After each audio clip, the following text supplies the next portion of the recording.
Chers amis, bienvenue.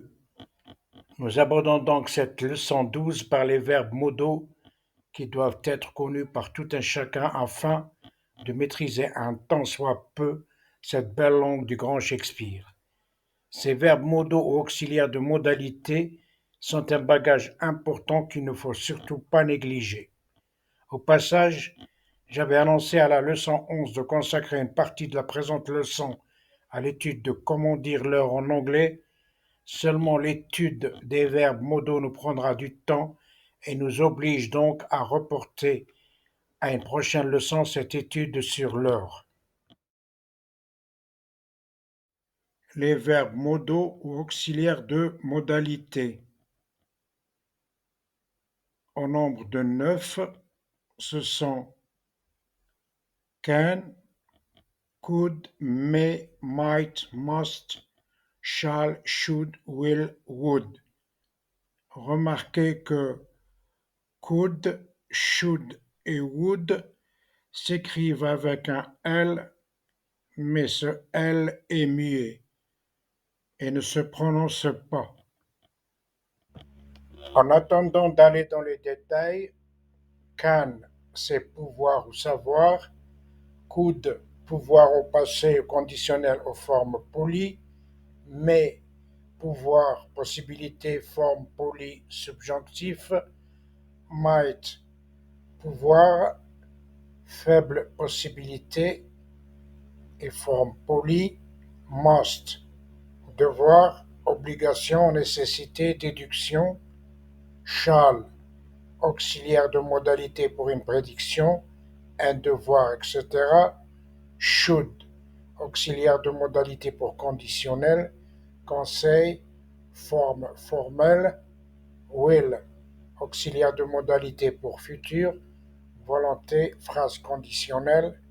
Would, auxiliaire de modalité pour le conditionnel, le passé, les demandes polies, etc. En anglais, il existe trois catégories de verbes: les auxiliaires, les verbes modaux et les verbes principaux. Ces verbes modaux peuvent exprimer une capacité, une autorisation, une nécessité, une probabilité, une certitude, une obligation, une suggestion, un conseil, une interdiction, une volonté, etc. Il n'est pas rare de rencontrer ought to, qui veut dire devrait, parmi les verbes modaux, et to dare, qui veut dire oser, et to need, avoir besoin, comme semi-modaux. Seulement à cause de tout qui s'interfère, nous préférons les étudier à part. Caractéristiques des verbes modaux ou auxiliaires de modalité. Ils ne sont précédés ni suivis de to. Donc, to can ou bien to shall ou to must ou to should, etc. ne se disent jamais, mais on dit can, shall, will, must, should, could, tout court. Ils ne sont pas suivis non plus par to avant le verbe principal. On ne dit jamais, par exemple, I could to go out. Je pourrais aller dehors. Mais I could go out. On ne met pas de to après le verbe modal et avant le verbe principal.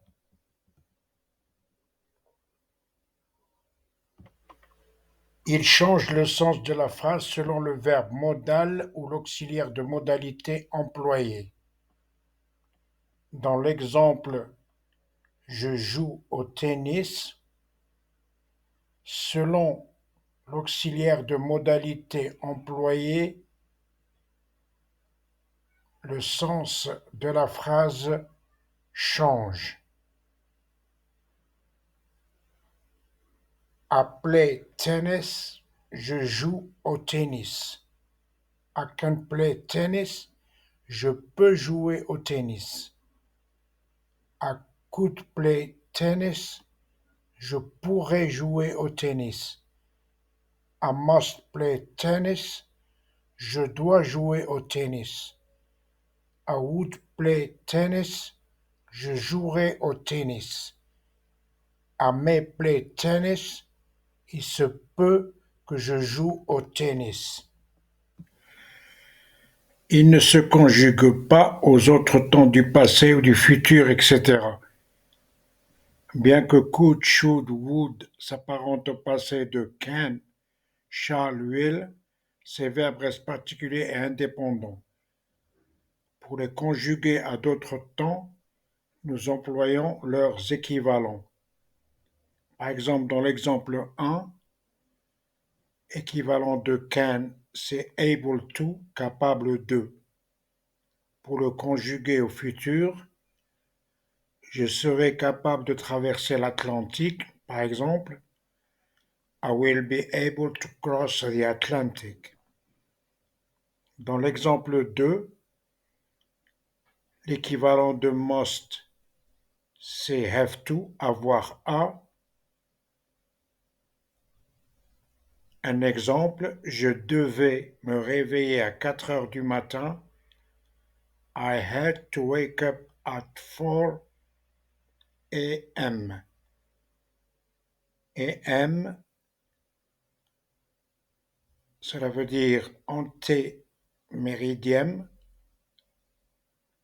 avant midi. PM, post-méridiem, après-midi.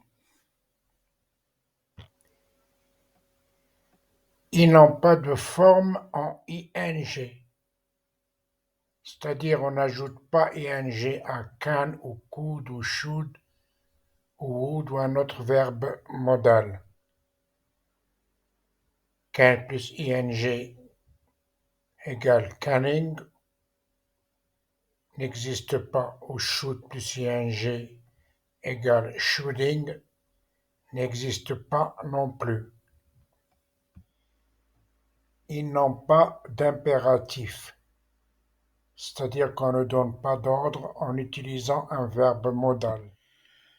Ils n'ont pas de participe passé, c'est-à-dire qu'on ne peut pas former des participes passés en ajoutant ed au verbe modal si c'est un verbe régulier ou une autre forme si c'est un verbe irrégulier. Il n'est pas permis de mettre plus d'un verbe modal dans une phrase. Exemple, on ne peut pas dire I will can ou I should must. Un verbe modal ne peut être suivi que par un verbe dans sa forme de base, c'est-à-dire sans tout. Par exemple, on peut dire I should go out. Je pourrais sortir. Non, I should to go out. Un autre exemple, I should study. J'étudierai ou bien je pourrais étudier. Non, I should to study. En conjuguant les verbes modaux, ils demeurent invariables à toutes les personnes, que ce soit du singulier ou du pluriel. Exemple au présent, à la troisième personne du singulier, ils ne prennent pas de S. On dit he can, non he cans, ou bien she would, non she would, etc. On n'emploie pas do, does, did Did, c'est le passé de do dans les formes négatives et interrogatives avec les verbes modaux. Par exemple, on ne dit pas à la forme négative I do not can, mais on dit I cannot. Sachez que cannot s'écrit en un seul mot. Pour la forme interrogative, on ne dit pas do you could, mais on dit could you.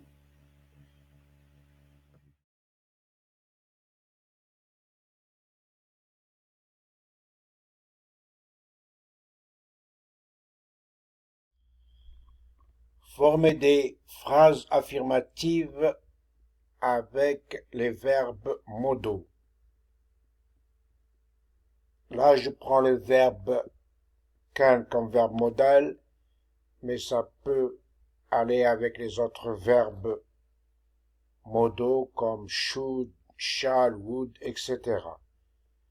Donc, à la forme affirmative, la structure est. Dans notre exemple, nous avons le sujet, I, le verbe modal can, l'infinitif du verbe sont tout ou le verbe dans sa forme de base drive, qui veut dire conduire, plus le complément a car, une voiture. Cela nous donnera I can drive a car. Je peux conduire une voiture.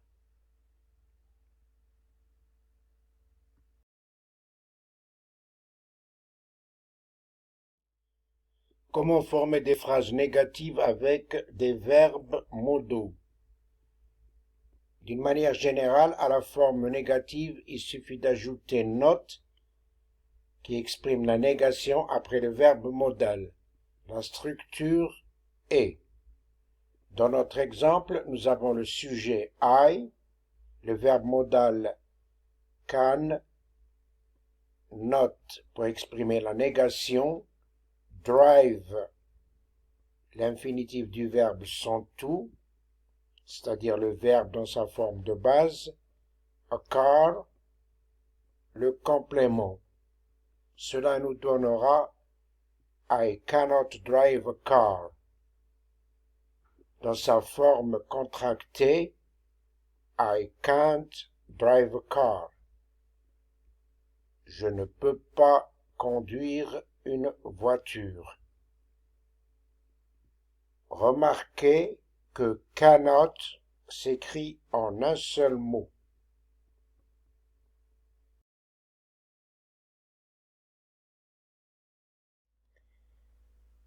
Structure de la forme interrogative avec les verbes modaux ou auxiliaires de modalité. Dans cet exemple, nous avons could qui est l'auxiliaire modal, you le sujet, lend qui veut dire prêter, qui est l'infinitif du verbe principal sont tout, et le reste c'est le complément. Could you lend me some money, please? Pourrais-tu me prêter un peu d'argent, s'il te plaît? J'ajoute que la structure est la même pour tous les verbes modaux ou auxiliaires de modalité.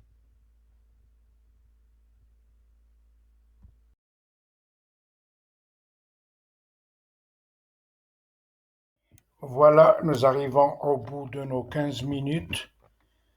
Nous étudierons plus en détail chaque verbe modal à la leçon 13 qui sera mise en ligne très bientôt. Merci d'avoir suivi jusqu'au bout. S'il vous plaît, n'oubliez pas de vous abonner. Je vous en remercie.